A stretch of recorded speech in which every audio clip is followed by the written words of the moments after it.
अनुसूचित जाति के साथ जो भेदभाव होता था, उसको परछाइयों से लोग छुआ जाते थे, उसके लिए अलग से बाबा साहब ने आरक्षण दिया था, जिसको कभी उसको चेंज नहीं किया जा सकता है, उसको न वर्गीकरण किया जा सकता है, न किसी भी प्रकार से उसको छेड़छाड़ किया जा सकता है। लेकिन तो विरोध करने वाला लोग है। सुप्रीम कोर्ट में जो लोग बैठे हैं, आप समझ सकते हैं वो कौन लोग बैठे हैं। कभी वो दलित को भलाई चाहेंगे, कभी वो चाहेंगे कि SC ST को रिजर्वेशन का फायदा मिले। अरे SC ST में कितने लोग आगे बढ़े हैं? बहुत कम लोग बढ़े हैं। पूरे देश जानता है कि भाजपा झूठा पार्टी है। पूरे देश जानता है कि प्रधानमंत्री जी बहुत झूठ बोलते हैं। तब प्रधानमंत्री तो कह रहे हैं कि क्रीमी लेयर लागू नहीं होगा। अब क्या चाहिए आप लोग? और क्या चाहिए आप तो न्यायालय से क्रीमी लेयर नहीं लागू होगा तो प्रधानमंत्री संसद में अनुमोदन करके 9वीं अनुसूची में डलवा देना। 9वीं अनुसूची में जो आरक्षण का प्रावधान है 9वीं अनुसूची में डलवा दे। जीतनराम मांझी जी तो ये ही है तोड़ना।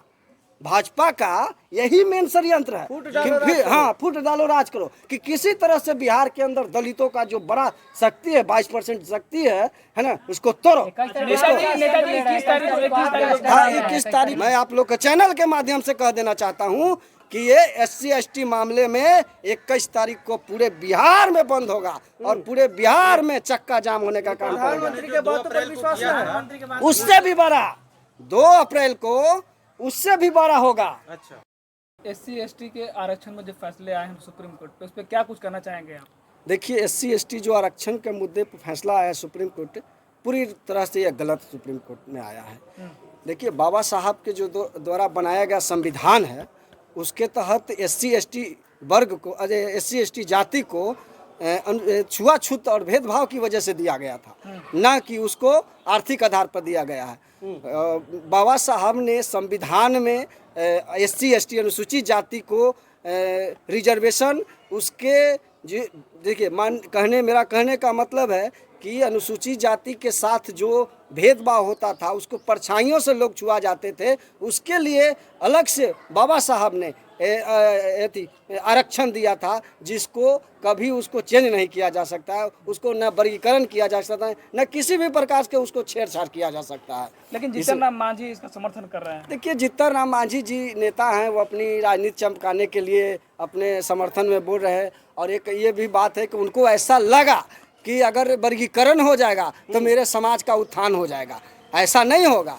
वो जो सरकार का जो नीति है, जो उसका पॉलिसी है कि जब आपका सीट जो वर्गीकरण के बाद मिलेगा, अगर वो उस पर आप नहीं क्वालिफाई करते हैं तो वो जनरल कोटी में चले जाएगा। इसलिए उनको लगा कि हमारे समाज को इससे फायदा हो जाएगा। लेकिन जो संविधान के अंदर है, जो बाबा साहब BR अम्बेडकर साहब ने बनाए हैं, वो किसी भी हाल में ये सुप्रीम कोर्ट के माध्यम से उसको चेंज नहीं किया जा सकता है। ये संसद का ये मामला है, ये राष्ट्रपति का मामला है, ये संसद में अनुमोदन का मामला है, उसके बाद ही इस पर कुछ कहा जा सकता है। और बता दें सुप्रीम कोर्ट में आप लोग जानिए रहे हैं कि कोलिजियन सिस्टम चलता है, मतलब वंशवाद के बाद वंशवाद। अगर मुख्य न्यायाधीश या सुप्रीम कोर्ट में जिस तरह से ये मामला है, तो आप ये लोग जानते हैं कि अगर दादा बनेगा जज तो उसका बेटा भी बनेगा, बेटा बनेगा तो पोता भी बनेगा, पोता बनेगा तो उसका रिश्तेदार भी बनेगा, है ना, रिलेशन। तो उससे बड़ा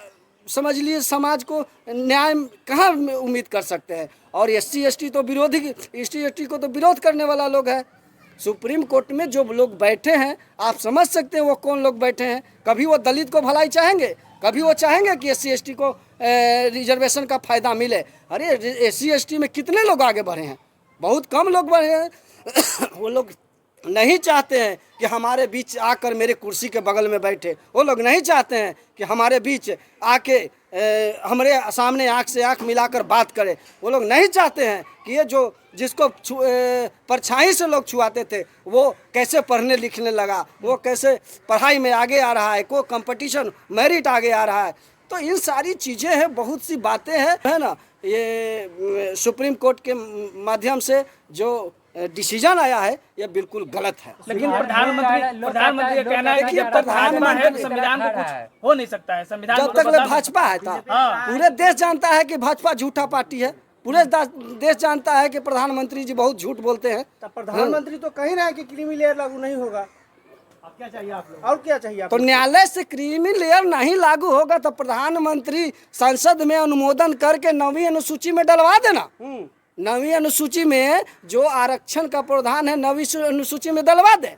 कहाँ हम लोग जो कह रहे हैं उस पर भरोसा नहीं है, नहीं, भरोसा नहीं है, वो संशोधन चाहते हैं। नहीं, हाँ बिल्कुल, हम लोग चाहते हैं कि आप लोग 9वीं अनुसूची में आरक्षण, हाँ आरक्षण को डाल दीजिए, कानून बन जाए। हाँ कानून बन जाए। ये लोग हमेशा बात करते हैं संविधान, कोई कहता है चुनावी आते कि संविधान खत्म कर देंगे, कोई कहता है कि अलग संविधान लिखा जाएगा, और यहाँ सुप्रीम कोर्ट से आया कि SC ST को में वर्गीकरण कर दो, SC ST के कुछ वर्ग को छांट दो, उसकी एकता को तोड़ दो, उसकी एकता को भी खंडित कर दो। ये बहुत बड़ा षड्यंत्र है सरकार का, है ना। ये सब बीजेपी के इशारों पर इस तरह से हो रहा है। बीजेपी के इशारे पर हो रहा है। देखिए बीजेपी केंद्र में सरकार बीजेपी के है, उनको समझना चाहिए कि SC ST जब उनको खुद पढ़ना चाहिए संविधान में क्या लिखा हुआ है, किस तरह से संविधान के अंदर जो प्रावधान है, और बाबा साहब के बनाया हुआ संविधान को भी ताक पर रख लें।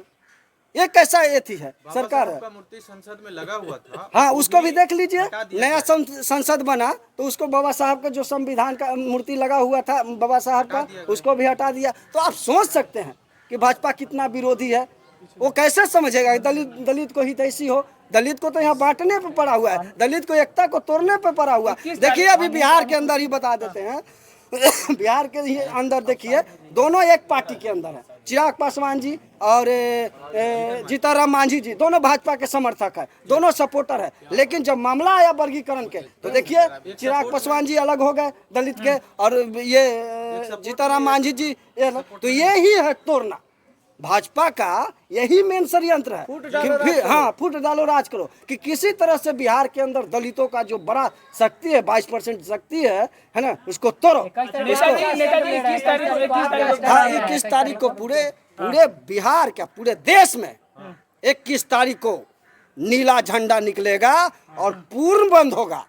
मैं आप लोग के चैनल के माध्यम से कह देना चाहता हूँ कि ये SC ST मामले में 21 तारीख को पूरे बिहार में बंद होगा और पूरे बिहार में चक्का जाम होने का काम करेगा। प्रधानमंत्री के बातों पर विश्वास है। उससे भी बड़ा 2 अप्रैल को उससे भी बड़ा होगा।